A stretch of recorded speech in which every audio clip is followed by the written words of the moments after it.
ሰላም የዴሊ ፎረም ቤተሰቦች ለቻናሉ አዲስ የሆናችሁ ሰዎች ሰብስክራይብ ማድረጋችሁን አትርሱ።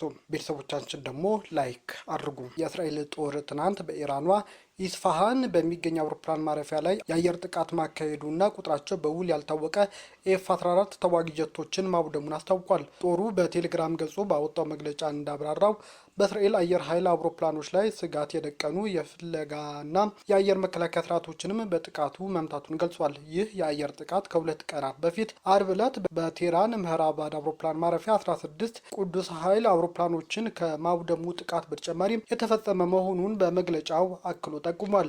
በሌላ ዜና የባህሬን የአገር ውስጥ ጉዳይ ሚኒስቴር የኢራን ጥቃት ተከትሎ በወደቁ የሚሳኤል ስብርባሪዎች ቢያንስ 3 ሰዎች ላይ ጉዳት መድረሱን አስታውቋል። ሚኒስቴሩ በኤክስ ገጻቸው ማህበራዊ ትስስር ላይ ባሰፈሩት መረጃ በህዝብ ብዛቷ የሀገሪቱ ሶስተኛ በሆነችው ሙሃሪቅ ከተማ በሚገኝ አንድ የዩኒቨርሲቲ ህንፃ ላይ በተመሳሳይ በሚሳኤል ስብርባሪዎች ጉዳት መድረሱንም ጠቁመዋል። የእስራኤል ጦር ከሰዓታት በፊት በቴህራን ወደ እስራኤል የተተኮሱ ሚሳኤሎች መለየቱንና የመከላከያ ስርዓቶች እነዚህ ስጋቶች ለማክሸፍ በስራ ላይ መሆናቸው አስታውቋል። በቴሌግራም ገጹ ላይ ያወጣው የይፋዊ መግለጫ እንዳብራራው ባለፉት ጥቂት ሰዓታት ውስጥ የሀገር ውስጥ ግንባር እዝ ጉዳዩ ለሚመለከታቸው አካባቢዎች በቀጥታ ወደ ሞባይል ስልካቸው የጥንቃቄ መመሪያ መላኩንም ገልጿል። አክሎም ህዝቡ በኃላፊነት ስሜት እንዲንቀሳቀስና መመሪያዎቹን እንዲከተል እንጠይቃለን ብሏል። ጦሩ እነዚህ መመሪያዎች ህይወት ይታደጋሉ በማለትም አሳስቧል። የተባበሩት አረብ ኤሚሬትስ የመከላከያ ሚኒስቴር የሀገር ውስጥ አየር መከላከያ ስርዓት ከኢራን እየተሰነዘሩ ያሉ የሚሳኤልና የድሮን ጥቃቶችን እየመከቱ ይገኛሉ ብለዋል። በሀገሪቱ ውስጥ እየተሰሙ ያሉት የፍንዳታ ድምጾችም የአየር መከላከያዎቹ እነዚህ ተወንጫፊ ሚሳኤሎችን እያከሸፏቸው በመሆኑ የተፈጠረ መሆኑን ሚኒስትሩ አብራርተዋል። በሌላ በኩል የእስራኤል ጦር በመላው ኢራን በሚገኙ የመንግስት መስሪያ ልማቶች ላይ ያነጣጠረ አዲስ የጥቃት ማዕበል መጀመሩን ያስታወቀ ሲሆን በጉዳዩ ዙሪያ ተጨማሪ መረጃዎችን እስካሁን ግን ይፋ አልተደረገም። በተያያዘ የቀጠናው ዜና ኩዌት በስራ ላይ የነበሩ 2 የድንበር ጸጥታ አስከባሪዎች መገደላቸውን አስታውቃለች። በዓለም አቀፍ አውሮፕላን ማረፊያና በማህበራዊ ዋስትና ጽህፈት ቤት ላይ የደረሱት ጥቃቶች ቃጠሎን ማስከተላቸው ተረጋግጧል። ሳውዲ አረቢያ በበኩሏ በዋና ከተማዋ ሪያድ በሚገኘው የዲፕሎማቲክ ቀጠና ላይ የተሰነዘረው ጥቃት ማክሸፏን እናም በአየር ክልሏ ውስጥ በርካታ ድሮኖች መታ መጣሏን ገልጻለች። በተጨማሪም የእስራኤል ኃይሎች በማዕከላዊ ቤሩት በሚገኝ አንድ ሆቴል ላይ በፈጸሙት የቦምብ ጥቃት ቢያንስ የ4 ሰዎች ሕይወት ሲያልፍ ከ10 ሰዎች በላይ ደግሞ መቁሰላቸውም እየተነገረ ነው። ይህ በእንዲህ እንዳለ ፕሬዚዳንት ዶናልድ ትራምፕ ያለምንም ቅድመ ሁኔታ ኢራን እጅ እንድትሰጥ ጠይቀዋል። በድጋሚም እጅ ስጡ ብዬ ጠይቃሉ ያሉት ትራምፕ ጦርነቱ ሊያበቃ የሚችለው የኢራን መሪዎች ሲንበረከኩ እጅ ሲሰጡ ብቻ ነው ብለዋል። ትራምፕ የጦር ኃይላቸው በሙሉ በሙሉ ከጥቅም ውጪ ሲሆን ብቻ ነው ብለዋል። በሌላ በኩል የሂውማን ራይትስ ዎች የካቲት 28 በኢራኗ ሚናባ ከተማ በሚገኝ የልጃገረዶች ትምህርት ቤቶች ላይ የደረሰው ጥቃት አንድ የጦር ወንጀል ተቆጥሮ ሊመረመር ይገባል ሲልም አሳስቧል። የእስራኤል ጠቅላይ ሚኒስትር ቤንያሚን ኔታንያሁ ትላንት ማታ አዲስ በቪዲዮ በሰጡት መግለጫ በኢራን ላይ የሚካሄደው ጦርነት ያለምንም መቋረጥና ድርድር እንደሚቀጥል አስታውቀዋል። ጠቅላይ ሚኒስትሩ በንግግራቸው በእስራኤል ኢራንና አሜሪካና ሊባኖስ ዙሪያ ሰፋ ያለ መግለጫን ሰጥተዋል። እስራኤል ለቀጣዩ የጦርነት ምዕራፍ ስርዓቱን ለማናጋትና ለውጥ ለማምጣት የሚያስችል ብዙ ያልተጠበቁ ነገሮች የያዘ የተደራጀ እቅድ እንዳላትም ኔታንያሁ ተናግረዋል። ለኢራን አብዮታዊ ዘብ አባላትም ባስተላለፉት መልእክት እናንተም የጥቃታችን ኢላማ ናችሁ፣ መሳሪያቸውን የሚያስቀምጡ ምንም አይነት ጉዳት አይደርስባቸውም፣ ይህንን የማያደርግ ግን ደሙ በራሱ ላይ ነው ሲሉም ኔታንያሁ አስጠንቅቀዋል። ኔታንያሁ ፊታቸውን ወደ ኢራን ህዝብ በማዞር የእውነት ጊዜ ተቃርቧል።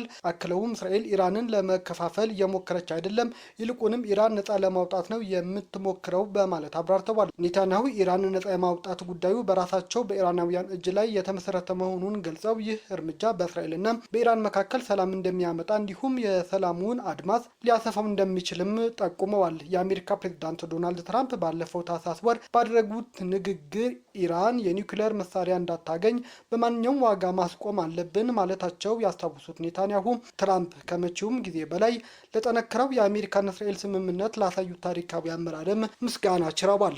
የአያቶላ ስርዓት ዓለምን አደጋ ላይ እንደሚጥል አሁንም ሁሉም ሰው ተረድቷል ያሉት ጠቅላይ ሚኒስትር ቤንያሚን ኔታንያሁ እስራኤል ጥቃት ከደረሰባቸው ሌሎች ሀገራት ጎን እንደምትቆምም ገልጸዋል። በተያያዘም እስራኤል ከሐማስ ጋር በምታደርገው ትክክለኛ ጦርነት ላይ መሰረተ ቢስ ውግዘት ሲያቀርብ ሲያቀርብ የነበረው የተባበሩት መንግስታት ድርጅት ኢራናውያን በገዛ መሪያቸው ሲጨፈጨፉ ዝምታ መምረጡ ግብዝነት መሆኑን አብራርተዋል። የቀድሞ ጠቅላይ መሪ አሊ ሐሚኒ በ10 ሺዎች የሚቆጠሩ ኢራናውያን ሲያርድ ተመድ የምዕራባውያን ሀገራትና እኛን በሐሰተኛ ዜና ያለማቋረጥ ሲያወግዝ ዓለም አቀፍ ሚዲያዎችም የት ነበሩ? የትም አልነበሩም፣ በቀላሉ ጠፍተው ነበር ሲሉም የምዕራባውያንን ደካማነት አጥብቀው ተችተዋል። እስራኤል በኢራን ላይ ሌላ ዙር የጥቃት ማዕበል መክፈቷ አስታወቀች።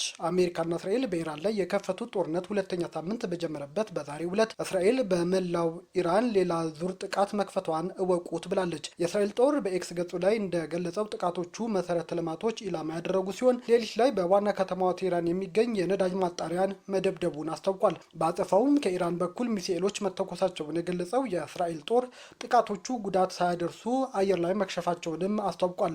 ሌሊት ላይ እስራኤል በኢራን የነዳጅ ማጣሪያ ላይ በፈጸመችው ጥቃት ከባድ ጭስ በከተማዋ ሰማይ ላይ የተፈጠረ ሲሆን አንድ ነዋሪ ጥቃቱ የፈጠረው እሳት ሌሊቱ ቀን አስመስሎት ነበር በማለት የአደጋውን ሁኔታ ገልጧል። የኢራን ፕሬዝዳንት ቅዳሜ ዕለት ሰራዊታቸው ጥቃት የፈጸመባቸው የአካባቢው ሀገራት ይቅርታ ቢጠይቅም ዛሬም ወደ ጎረቤት ሀገራት ጥቃት መፈጸሙን ግን አላቆመም። በለንደን የኢራን አምባሳደር እንግሊዝ ወደ ጦርነቱ እንዳትገባ ጠየቁም። በለንደን የሚገኙት የኢራን አምባሳደር ዩናይትድ ኪንግደም በጦርነቱ ውስጥ የበለጠ ተሳትፎ እንዳታደርግም ጠይቀዋል።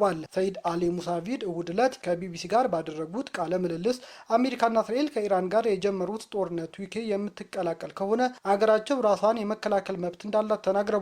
ኢራን የብሪታንያ መንግስትና ሌሎችም በድርጊታቸው በጣም ጥንቁቅ ይሆናሉ ብላ እንደምትጠብቅም ገልጠዋል። የዩናይትድ ኪንግደም ለሚፈጸምባት የመከላከል ጥቃቶች አሜሪካ የጦር ሰፈሮቿ እንድትጠቀም ፈቃድ ሰጥታለች። ነገር ግን በምንም አይነት ቀጥተኛ ጥቃቶች ላይ እስካሁን አልተሳተፈችም። አምባሳደሩ ዩኬ በዚህ ጥቃት ውስጥ ባትሳተፍ ጥሩ እንደሆነ ተናግረው የብሪታንያ መንግስት እንደ አውሮፓውያን አቆጣጠር በ2003 ኢራቅን ከወረረበት ጊዜ ትምህርት እንደወሰደ አምናለሁ ብለዋል። ጦርነት ካሸነፍን በኋላ ድጋፍ አንፈልግም አሉ የአሜሪካው ፕሬዝዳንት ዶናልድ ትራምፕ።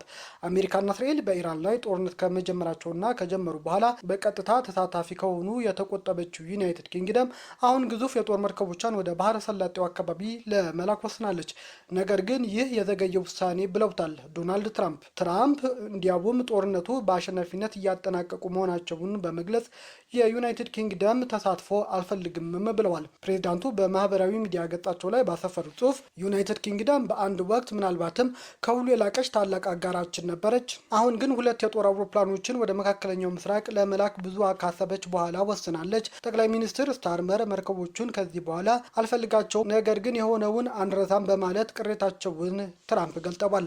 ጨምረውም ጦርነቶችን በድል ካጠናቀቅን በኋላ አብረውን ሊሰለፉ የሚመጡ ሰዎች አልፈልግም ሲሉም ከዩኬ በኩል የሚመጣውን ድጋፍ ገሸሽ አድርገዋል። ትራምፕ የዩኬ መንግስት በኢራን ላይ በከፈተው ዘመቻ ላይ ተሳትፎ የሌለው ሲሆን እንደሚተባበር ቃል ሳይገባ ቆይቷል። አሁን ግን 2 ተዋጊ ጀቶችን የሚሸከሙ የጦር መርከቦች ወደ ቀጠናው ለማምራት በመጨረሻ ዝግጅት ላይ እንደሆነም እንግሊዝ ገልጣለች። የተባበሩት አረብ ኤሚሬትስ በዛሬው ዕለት 16 ባላስቲክ ሚሳኤል እና 119 ድሮኖች እንደተተኮሱባት ገለጸች። የተባበሩት አረብ ኤሚሬትስ የኢራን ፕሬዝዳንት ማሱድ ፔዜሽኪያን የቀድሞው በማያጠቁ ጎረቤት ሀገራት ላይ ጥቃት እንደማይፈጽሙ በገለጡት በትላንትናው ዕለት የተተኮሱ 15 ባላስቲክ ሚሳኤሎችና 119 ድሮኖች ማክሸፏን አረብ ኤሚሬትስ አስታውቃለች። በሌላ በኩል በዱባይ ዓለም አቀፍ አየር ማረፊያ ቅጥር ውስጥ በድሮን የተፈጸመ የሚመስል ጥቃት የሚያሳይ ቪዲዮዎችም ተሰራጭቷል። የሀገሪቱ መከላከያ ሚኒስቴር ባወጣው መረጃ የአየር መከላከያ ስርዓቱ 16 ባላስቲክ ሚሳኤሎች እንደለየና ከዚህ ውስጥ 15 ያህሉ ተጠልፈው ባህር ላይ መውደቃቸውን አስታውቋል። ኢራን 220 የአሜሪካ ወታደሮች መገደላቸውና መቁሰሏቸውን ገለጸች። ኢራን ባለፉት 24 ሰዓት ውስጥ በፈጸመችው የአጸፋ ጥቃት 220 የአሜሪካ ወታደሮችና አዛዦች መገደላቸውንና መቁሰላቸውን እወቁት ብላለች። ፕሬስ ቲቪ እንደዘገበው የኢራን ሀታም አልአናቢያ ማዕከላዊ ቃሪያ ቃል አቀባይ ሌተናል ኮሎኔል ኢብራሂም ዞልፋጋኒ እንደገለጹት በባህሬን በሚገኘው የአሜሪካ 5ኛ የባህር ኃይል ክፍል ላይ ጦሩ በፈጸመው ጥቃት 21 ወታደሮች ተገለዋል። በተጨማሪም በአልዳፋራ አየር ማረፊያ በሚገኘው የአሜሪካ ወታደራዊ ካምፕ ላይ በደረሰው ጥቃት ወደ 200 የሚጠጉ ወታደሮች መገደላቸውንና መቁሰላቸውን አስታውቀዋል። በፋርስ ባህረ ሰላጤ ሰሜናዊ ክፍል የአሜሪካ ንብረት የሆነ የነዳጅ ጫኝ መርከብ ላይ ጥቃት መፈጸሙን ጠቅሰዋል። ይሁን እንጂ አሜሪካ ሆነ ገለልተኛ ወገኖች እስካሁን ድረስ ኢራን ስለሰጠችው መረጃ ያረጋገጠ አካል የለም። አርብ 2 የኢራን ባህር ኃይል መርከቦች መስመጣቸውን ፕሬዝዳንት ትራምፕ ተናገሩ። አሜሪካና እስራኤል በኢራን ላይ ከሳምንት በፊት በፈጸሙት ጥቃት 42 የባህር ኃይል መርከቦች መምታታቸውንና በአገሪቱ ሰራዊት እንዲሁም በአመራር ላይ ከፍተኛ ጉዳት ማድረሳቸውን ፕሬዚዳንት ትራምፕ ተናግረዋል። ፕሬዚዳንት ትራምፕ በአሜሪካ የቢቢሲ አጋር ለሆነው ሲቢኤስ ቴሌቪዥን በስልክ በሰጡት ቃለ ምልልስ ባለፉት 8 ቀናት በተፈጸመ ጥቃት የኢራን ባህርና የአየር ኃይል ከጥቅም ውጪ መሆናቸውን ገልጸዋል። አሁን የተነጋገርን ፋብሪካዎች እየፈነዱ ነው፣ ባህር ኃይላቸው የለም፣ ሰምጦ ከባህር በታች ነው። በ6 ቀናት ውስጥ 42 መርከቦች መተናል፣ ባህር ኃይላቸው የለም፣ አየር ኃይላቸውም ጠፍቷል፣ እያንዳንዱ የጦር ሰራዊታቸው ክፍል ተመቷል፣ መሪያቸውም ተደምስሷል ሲሉም ጠቅሰዋል። ከዚህ በፊት ታይቶ በማይታወቅ ሁኔታና ፍጥነት እያሸነፍ ነው ሲሉም ፕሬዚዳንቱ የበላይነት መያዛቸውን እየገለጹ ነው። ነገር ግን ጦርነቱ በቀጠለበት በአሁኑ ወቅት ኢራን በእስራኤልና በሌሎች የመካከለኛው ምስራቅ ሀገራት ላይ ያልተቋረጠ የድሮንና የሚሳኤል ጥቃቶች እየፈጸመች ነው። ይህ በእንዲህ እንዳለ ፕሬዚዳንት ትራምፕ አንድ የኢራን ከፍተኛ ባለስልጣን እስራኤልና አሜሪካ በሀገራቸው ላይ ለፈጸሙት ጥቃት ዋጋ ይከፍላል ማለታቸውን አጣጥለዋል። የኢራን ከፍተኛ ብሔራዊ የደህንነት አማካሪ የሆኑት አሊ ላርጃኒ በማህበራዊ ሚዲያ ባሰፈሩት መልእክት በሀገራቸው ላይ ጥቃት የፈጸሙ ሀገራት ዋጋ ይከፍላሉ ብለዋል። አሜሪካና እስራኤል በጋራ ኢራንን ደብድበናታል፣ አጥቅተናታል፣ አውድመናታል የሚሉት መረጃ እስካሁን ድረስ በገለልተኛ አካል ተጣርቶ ይፋ የተደረገ ነገር ግን የለም።